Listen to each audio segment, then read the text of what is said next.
The crimson glow of dawn barely pierced the smog-choked skyline of Moscow on October 11, 2025, as the acrid stench of scorched fuel and twisted metal hung heavy over the Russian capital like a shroud of retribution. What began as a whisper in the pre-dawn hours, a low, insidious buzz slicing through the chill autumn air, swelled into a deafening roar of defiance, as Ukraine's drone armada descended upon the heart of the Kremlin's empire. Over 100 unmanned aerial vehicles, sleek harbingers of asymmetric fury, evaded the sprawling web of Pantsir and S-400 batteries that had long promised invincibility, slipping past radar ghosts to ignite a firestorm that illuminated the spires of the city in hellish orange. Explosions ripped through the night, not as distant echoes from the Donbass trenches but as thunderclaps echoing off the Moskva River's banks, shattering the fragile illusion of safety for 12 million souls who had grown accustomed to war as a far-off specter. This was Ukraine's drone power unleashed. A precision symphony of vengeance, where cheap, ingenious UAVs, costing mere thousands, challenged the might of a superpower, turning Moscow from a fortress into a tinderbox. Eyewitnesses, their faces etched with a mix of terror and grim resolve, flooded Telegram channels and X feeds with raw, unfiltered chaos. Grainy smartphone videos captured the ballet of destruction, tracer rounds from anti-aircraft guns weaving frantic patterns across the velvet sky, only for a lone drone to dart through the barrage like a shadow evading light. One clip, time-stamped at 3:42 a.m., showed a fireball erupting near the Domodedovo airport perimeter, where a fuel depot, vital artery for Russia's aerial logistics, belched plumes of black smoke that blotted out the stars. The whole building shook. Glass rained down like deadly confetti, typed a frantic resident from the Lubertsy district, her words punctuated by the wail of approaching sirens. Debris from intercepted drones peppered residential neighborhoods, igniting secondary blazes in apartment blocks and a warehouse stacked with polystyrene foam, the very material Russian engineers repurpose for their own drone casings.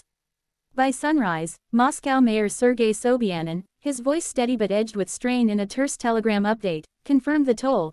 Russian defenses had neutralized 44 drones inbound to the capital, part of a nationwide tally exceeding 150, with fires raging at an industrial park on the city's eastern fringe. Satellite heat maps from independent monitors corroborated the carnage, pinpointing thermal blooms at an ammunition silo in Elektrostal and a chemical processing unit near the Ring Road, where flames leapt 50 meters high before firefighters, silhouetted against the inferno, wrestled them back. At the epicenter of this audacious assault stood Ukraine's Security Service (SBU) and military intelligence, her architects of a drone doctrine that has redefined modern warfare.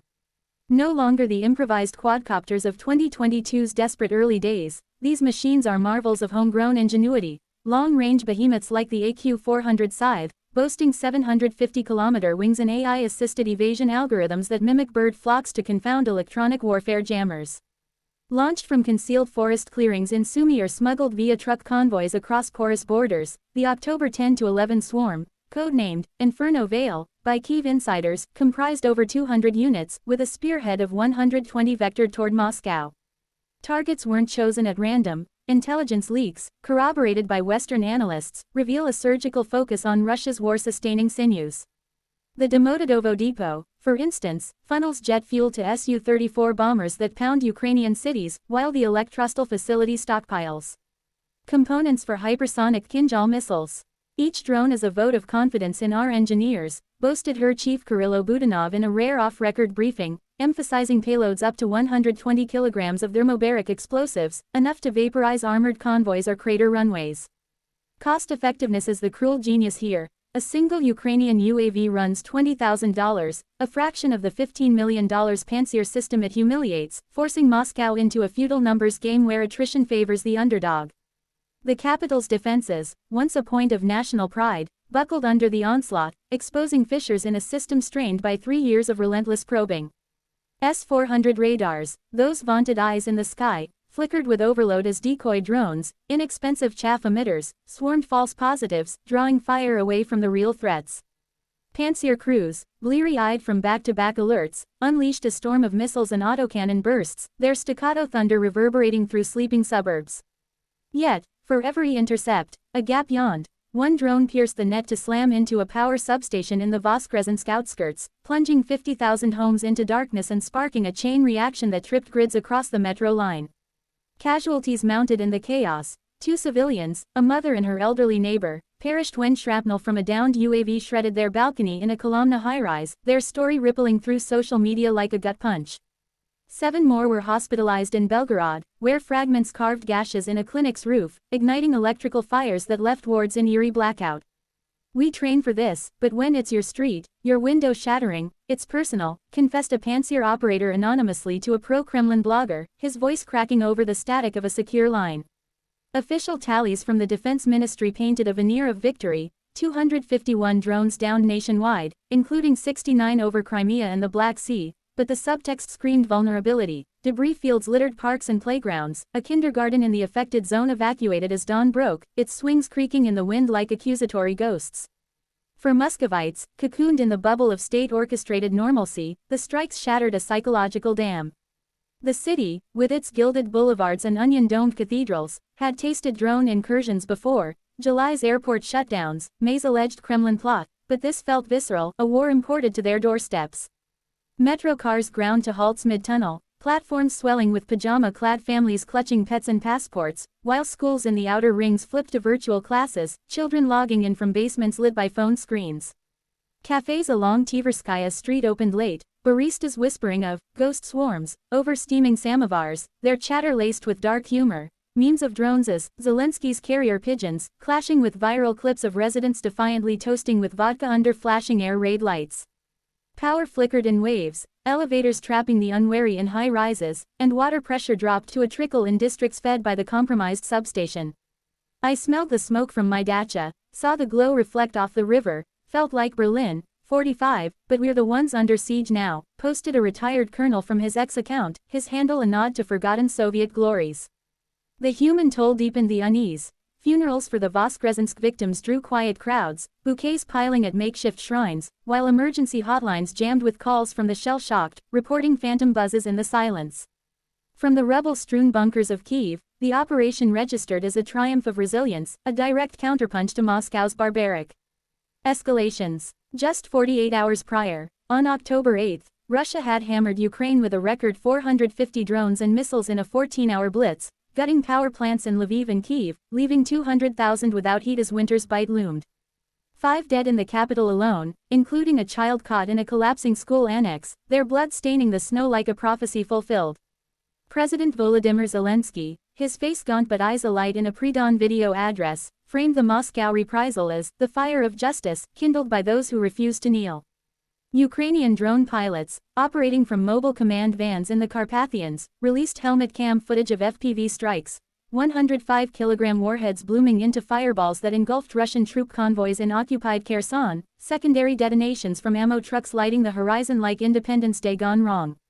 "We build them in garages, fly them with heart. Russia builds empires on lies, but lies burn," quipped a 28-year-old engineer from Dnipro, her hands still grease-stained from assembly lines churning out 500 units weekly. Yet, the ledger is merciless. Each sortie claims Ukrainian lives too, ground crews lost to retaliatory artillery, and the psychological grind of knowing reprisals will darken more Ukrainian skies. The ripples of this drone deluge cascade globally, upending alliances and economies in a war that defies containment. In energy markets, the Domodedovo hit sent Brent crude spiking 4% to $92 a barrel, analysts at the International Energy Agency forecasting a 7% dip in Russian exports if repairs lag, exacerbating sanctions-induced shortages that already queue motorists from Vladivostok to Volgograd. Oligarchs, their yachts idle in Monaco harbors, sea that disrupted supply chains, billions evaporating in vaporized fuel stocks, while Putin's inner circle whispers of overstretch, the regime's narrative of unstoppable advance cracking under the weight of homefront pyres. State TV, ever the spin machine, looped footage of heroic intercepts, branding the assault a NATO-orchestrated terror plot, but dissent simmers. Telegram polls in military chats show 40% of conscripts questioning the fight when drones buzz their barracks. Abroad, the Blaze fans geopolitical fault lines. NATO's Jens Stoltenberg, in a Brussels presser, decried reckless escalations from both sides, his words a diplomatic tightrope as Polish radars track stray incursions into EU airspace, invoking Article 5's shadow. Washington, under a lame duck Biden eyeing Trump's January shadow, pledges $2 billion more in drone kits to Kyiv, even as MAGA voices decry endless quagmires. Beijing, Moscow's oil-thirsty ally, murmurs restraint through state media, wary of precedents for its own drone dances over Taiwan. In the global south, BRICS forums buzz with unease, drones as the poor man's ICBM, leveling the field but blurring lines between defense and apocalypse. Technologically, Ukraine's drone ascendancy heralds a paradigm shift, where garage hackers outpace state arsenals. From 3D printed fuselages to satellite jamming countermeasures, Kyiv's ecosystem, fueled by $500 million in Western grants, produces 1,000 UAVs monthly, variants like the Rubaka FPV incorporating thermal cloaks and swarm AI that learns mid-flight. Russia counters with Krasuka jammers and Lancet retaliations, but the asymmetry bites. For every $100 million in downed drones, Ukraine spends $2 million, bleeding the bear dry. Experts at the Royal United Services Institute predict a drone winter, where AI flocks render human pilots obsolete, battles won not by tanks but by code. As cleanup crews in Tvek suits comb the smoldering lots of Elektrostal on October 11, bulldozers scraping away the night's detritus, Moscow stirs to a new reality. Traffic snarls around detour signs, coffee lines form under generator hums, but the buzz lingers in collective memory, a reminder that in this endless grind, vulnerability is the great equalizer. For Ukraine, each blaze in the bear's lair buys time, steals resolve, erodes the enemy's will. For Russia, it's a clarion: no heartland is sacred, no capital immune. The firestorm fades, but the embers smolder, promising more shadows in the sky, more punctuation in the saga of survival.